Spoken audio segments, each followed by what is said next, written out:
So hey guys, my self Abhishek Joshi. Guys, आज की video में क्रिप्टो ट्रेडिंग कैसे स्टार्ट करें एंड क्रिप्टो ट्रेडिंग स्टार्ट करने के लिए क्या क्या सीखना जरूरी है, इन सी इन सारी चीजों के बारे में बात करेंगे। एंड क्रिप्टो क्या है, एंड कॉइन्स क्या होते हैं, अल्ट कॉइन क्या होते हैं, ये सारी चीजें भी आपको बताएंगे। ठीक है, क्योंकि जब आप क्रिप्टो ट्रेडिंग स्टार्ट करना चाहते हो उससे पहले आपको ये चीज भी पता होनी चाहिए कि क्रिप्टो होता क्या है। ठीक है, जब तक आपको इसका मीनिंग ही नहीं पता है कि क्रिप्टो क्या होता है, तब तक आप कैसे क्रिप्टो स्टार्ट करोगे। मतलब स्टार्ट तो कर सकते हो, बट नॉलेज भी तो होनी चाहिए जिस फील्ड में जा रहे हो उस फील्ड की। ठीक है, तो ये वीडियो को स्टार्ट करते हैं विदाउट एनी टाइम वेस्टिंग।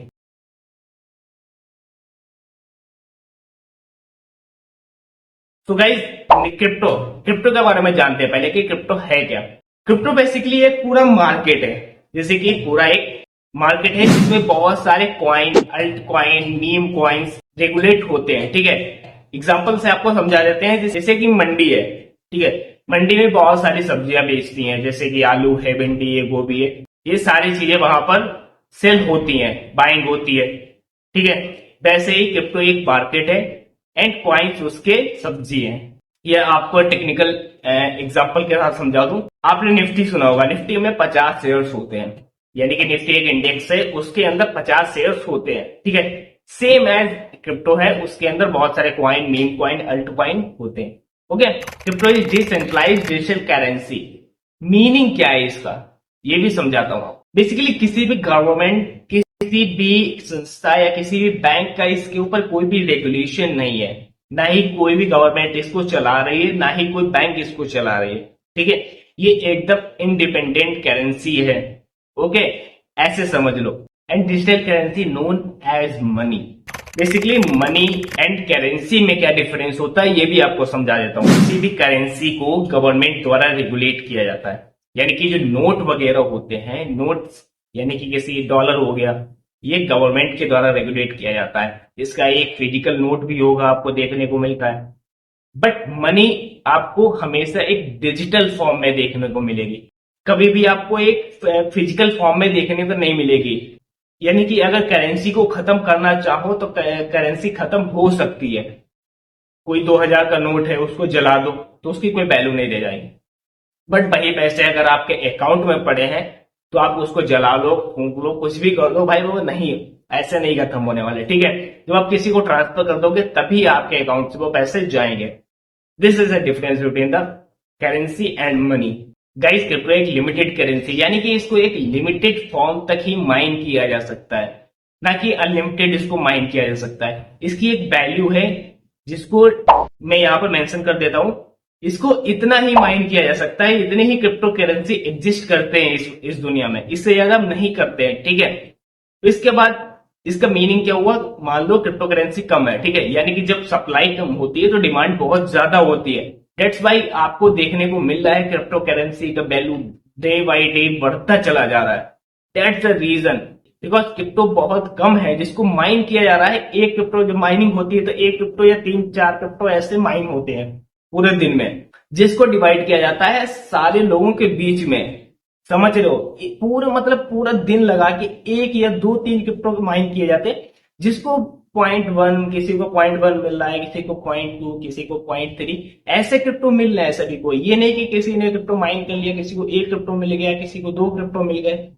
ठीक है, क्रिप्टो माइनिंग क्या होता है, क्रिप्टो माइनिंग एक बहुत बड़ा कॉन्सेप्ट है जिसको मैं इस वीडियो में समझाने बैठूंगा तो वीडियो बहुत ज्यादा बड़ा हो जाएगा। ठीक है, यूट्यूब पर सर्च करके आप देख सकते हो। अगर आप चाहो तो मैं क्रिप्टो माइनिंग के ऊपर वीडियो बना सकता हूँ, बट आप कमेंट कर देता हूँ। ओके, नाउ अब ये बात कर लेते हैं कि मीम क्वाइन क्या होते हैं, टोकन क्या होते हैं, क्वाइन क्या होते हैं, अल्ट क्वाइन क्या होते हैं, एंड बिटकॉइन क्या होता है।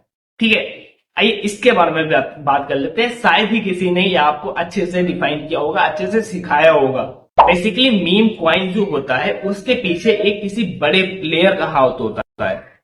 जैसे कि आपने ट्रम्प क्वाइन देखा होगा या फिर आपने XRP देखा होगा। ट्रम्प क्वाइन के पीछे ट्रम्प जी का हाथ है, ट्रम्प दादा का हाथ। दैट्स वाई जो है Trump coin pump and dump होता रहता है। ये बहुत ज्यादा रिस्की होते हैं मीम क्वाइंस, क्योंकि इसके पीछे बड़े प्लेयर का हाथ होता है। वो जैसा चाहते हैं पंप एंड डंप करते हैं, पैसा निकालते हैं, अर्न करते हैं, बस चले जाते हैं। बट आप लोगों का नुकसान हो जाता है इसमें। ना टोकन एंड क्वाइन जान लेते हैं कि टोकन एंड क्वाइन क्या होते हैं, बेसिकली डिफरेंस क्या होते हैं टोकन एंड क्वाइन में। जो टोकन्स होते हैं वो किसी अनदर क्वाइन की ब्लॉकचेन पर रेगुलेट होते हैं, यानी कि उनकी खुद की ब्लॉकचेन नहीं होती है, और जो क्वाइन होते हैं उनकी खुद की ब्लॉकचेन होती है। ये डिफरेंस होता है टोकन एंड क्वाइन में। नाउ अब altcoin and bitcoin के बारे में जान लें। बेसिकली ये छोटा सा कॉन्सेप्ट है। बिट क्वाइन को छोड़कर जितने भी क्वाइन है क्रिप्टो करेंसी में वो सारे अल्ट क्वाइन बोले जाते हैं, ठीक है, और इसके बीच में कोई डिफरेंशिएशन नहीं है। नाउ बात कर लेते हैं कि ब्लॉकचेन क्या होता है। सबके मुंह से सुना होगा कि ब्लॉकचेन ये होता है, ब्लॉकचेन ये होता है, बट किसी ने डिफाइन नहीं किया है। आइए बात करते हैं। बेसिकली जो ब्लॉकचेन होती है उसका मतलब होता है ट्रांजैक्शन हिस्ट्री। कैसे? जैसे मान लो कोई बिटकॉइन की माइनिंग कर रहा है, ठीक है, तो माइनिंग करता है तो अकाउंट्स में बिटकॉइन ट्रांसफर होते हैं, किसी के 0.1, किसी के 0.2, किसी के में 0.3, ऐसे बिटकॉइन ट्रांसफर होते हैं, ठीक है। जब 0.1 किसी एक पर्सन के अकाउंट में ट्रांसफर हुआ तो वहां पर एक ब्लॉक बनता है। फिर जो दूसरा बिटकॉइन जो दूसरे किसी ने माइन किया, जब उसके अकाउंट में बिटकॉइन ट्रांसफर होता है तो वहां पर एक ब्लॉक बनता है। ऐसे ही मतलब बहुत सारे मल्टीपल पर्सन के बीच में बिटकॉइन माइनिंग होता है, वहां पर एक हिस्ट्री मतलब एक ट्रांजैक्शन हिस्ट्री हो जाती है, एक एक ब्लॉक बन जाते हैं, ठीक है, सभी के नाम पर। जब बहुत सारे ब्लॉक बन जाते हैं तो वहां पर एक ब्लॉक चेन का, यानी कि बहुत सारे जब ब्लॉक बन जाते हैं तब उसको हम ब्लॉक चेन बोलते हैं, ठीक है। This is the meaning of block chain. किसी ने समझा नहीं होगा। अगर तब भी समझ में नहीं आया तो मैं एक एग्जांपल दे देता हूं। किसी भी यूपीआई ऐप का यूज कर फॉर द ट्रांसफरिंग मनी, तब वहां पर हमको ट्रांजेक्शन हिस्ट्री शो होती है कि मैंने इसको 25 रुपए भेजे, मैंने इसको 50 रुपए भेजे, मैंने 500 रुपए भेजे हैं, ठीक है, ये ट्रांजेक्शन हिस्ट्री दिखाई देती है। सेम ऐसे ही बिटकॉइन जब किसी के अकाउंट में ट्रांसफर होते हैं तो वहां पर बहुत सारे ट्रांजेक्शन हिस्ट्री हो जाती है, उसको ही ब्लॉकचेन बोलते हैं। और ये ब्लॉकचेन डे बाय डे बढ़ती जा रही है, बहुत बड़ी ब्लॉकचेन हो गई है। और बहुत सारे कॉइन्स हैं, मीम कॉइन्स हैं जिनकी ब्लॉकचेन है ही नहीं, तो वो इथेरियम या फिर बिटकॉइन के ब्लॉकचेन पर ही काम करते हैं। बिकॉज ब्लॉकचेन बनाने के लिए बहुत ज्यादा मेहनत लगती है, सभी लोग बना नहीं पाते हैं। दैट्स वाई अब सीधे डायरेक्टली वो बिटकॉइन या इथेरियम के ब्लॉकचेन पर अपना बना लेते हैं। बिटकॉइन को आराम से ट्रांसफर किया जा सकता है without any bank involvement, because किसी के रेगुलेशन है नहीं इसके ऊपर, तो आराम से हम किसी को भी ट्रांसफर कर सकते हैं। ना ही इसमें कोई बैंक इन्वॉल्व होगी, ना ही कोई इसमें गवर्नमेंट इन्वॉल्व होगी। आराम से आप जिसको चाहे उसको बिटकॉइन ट्रांसफर कर सकते हो। नाउ बात करते हैं कि अगर ट्रेडिंग इसमें करना है तो ट्रेडिंग कितने प्रकार की होती है। फर्स्ट ऑफ ऑल पहले ये जान लो कि ट्रेडिंग कितने प्रकार की होती है। देखिए, बिटकॉइन में 2 टाइप की ट्रेडिंग्स होती है, ठीक है। एक एफएनओ मतलब फ्यूचर एंड ऑप्शंस, जो रिसेंटली कुछ एप्लीकेशंस आ रहे हैं उसमें हमको देखने को मिल रहा है, बट ज्यादातर फ्यूचर्स इसमें फेमस है, ठीक है। तो फ्यूचर्स ही सभी लोग करते हैं एंड फ्यूचर एंड ऑप्शंस तो बहुत कम ही लोग करते हैं। अगर फ्यूचर्स आपको सीखना है तो उसके ऊपर बहुत सारे वीडियोस बने हैं। मैं अगर मुझसे सीखना चाहते हो तो आप कमेंट कर देना फ्यूचर्स, ओके, मैं इसके ऊपर वीडियो बना दूंगा। बेसिकली फ्यूचर्स ट्रेडिंग स्टार्ट करने के लिए क्या क्या सीखना पड़ेगा ये चीजें डिस्कस कर लेते हैं। नाउ इतना सब कुछ सीखने के बाद आपको सीखना होगा कि टेक्निकल एनालिसिस क्या होता है, फंडामेंटल एनालिसिस क्या होता है। फिर उसके बाद आपको सीखना होगा candle stick and candlestick psychology. फिर उसके बाद आपको सीखना होगा ऑपरेटिंग साइकोलॉजी क्या होती है।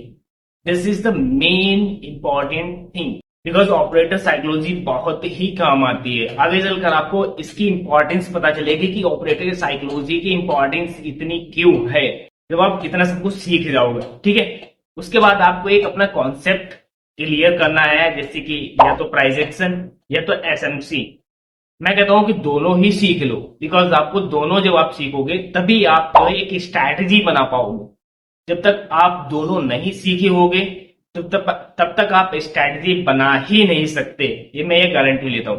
अगर आप प्राइस एक्शन सीख के खाली प्राइस एक्शन सीख के स्ट्रैटेजी बनाना चाहते हो तो कभी नहीं बना पाओगे, बिकॉज कभी आपका एसएमसी के कॉन्सेप्ट पे ट्रेड बनता है, कभी आपका प्राइस एक्शन के कॉन्सेप्ट पे ट्रेड बनता है। तो आपको दोनों सीखने होंगे, उसके बाद आप एक स्ट्रेटजी डेवलप कर पाओगे। टेक्निकल एनालिसिस क्या होता है, फंडामेंटल एनालिसिस क्या होता है, कैंडलस्टिक साइकोलॉजी, ऑपरेटर साइकोलॉजी, इसके ऊपर मैंने ये वीडियो बना रखा है ऑलरेडी। तो मैं खाली में टाइम वेस्ट नहीं करना चाहता हूं कि फिर से वही सेम चीजें मैं बताऊं। यहां पर क्लिक करके, आई बटन पे क्लिक करके, या मैं डिस्क्रिप्शन में लिंक दे दूंगा, वहां से क्लिक करके आप वीडियो देख लेना। ओके, आपको ये सारे कॉन्सेप्ट क्लियर हो जाएंगे। So this is all about the crypto currency and crypto trading. मिलते हैं आपको नेक्स्ट वीडियो में एक नए इंफॉर्मेटिव वीडियो में। तब तक के लिए टाटा बाय बाय।